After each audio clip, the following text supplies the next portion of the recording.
ज्यांची उंची कमी आहे त्यांनी पुढे थांबा, उंचीनुसार थांबा. म्हणजे सगळं व्यवस्थित दिसेल आपल्याला. समाधानी आणि समृद्धीने भरलेला पण लवकर फिरजीची नजर काढली आणि अवघ्या 15 दिवसात हा गड उठला. देवगिरीचा दौलताबाद झाला आणि हा गड छत्रपती संभाजीनगर मध्ये आहे. या गडावरती जाण्यासाठी आपल्याला 3 संरक्षक तट लागतात. पहिला आहे अंबरकोट, खाली ब्लिंक होताना दिसते पहा. दुसरा आहे महाकोट. महाकोटावरती आपल्याला काही यादवकालीन शिल्प पाहायला मिळतात. खाली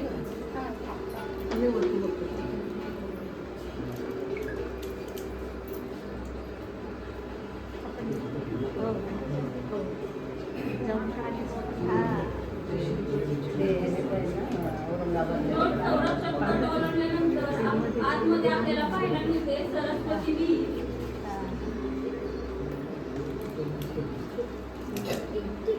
तिचा आकार सरस्वती यंत्रणाप्रमाणे आहे म्हणून तिचं नाव देण्यात आलं आहे सरस्वती विहीर.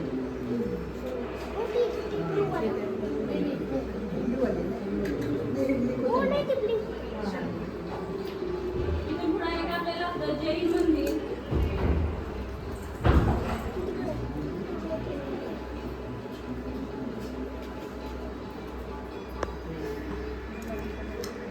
हत्ती तलाव, पाणी साठा करून ठेवण्याचं ठिकाण.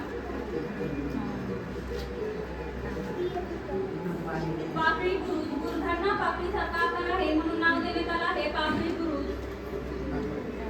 भारत मातेचे मंदिर. हे मंदिर यादवकालीन आहे. पूर्वी या मंदिरात मूर्ती नव्हती. ज्यावेळेस आपल्या देशाला स्वातंत्र्य मिळालं त्यावेळेस इथल्या स्थानिक लोकांनी भारत मातेची चतुर्भुजा अशी मूर्ती स्थापन केलेली आहे.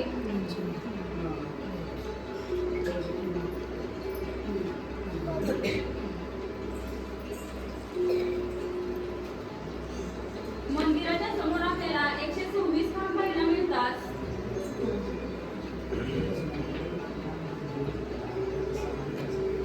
चांद मिनार.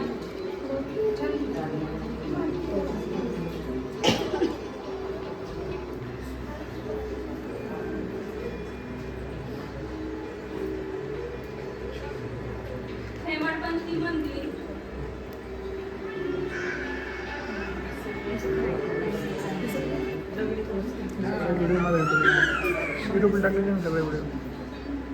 तिथून पुढे आले की आपल्याला लागतो कालाकोट.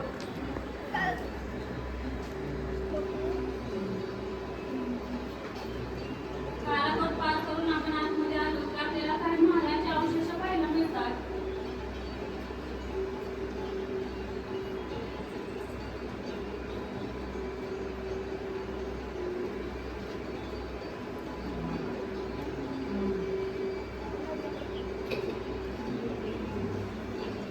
चिनी मातीच्या स्टाईल पासून बनवलेला आहे.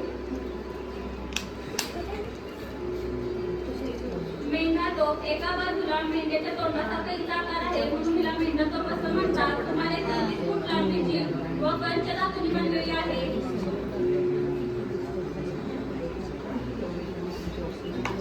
गडाच्या तिन्ही बाजूला आपल्याला खोल खंडक पाहायला मिळतात. पूर्वी ह्याच्यात जलचर प्राणी सोडण्यात आले होते. सुंदर, मगर, साप.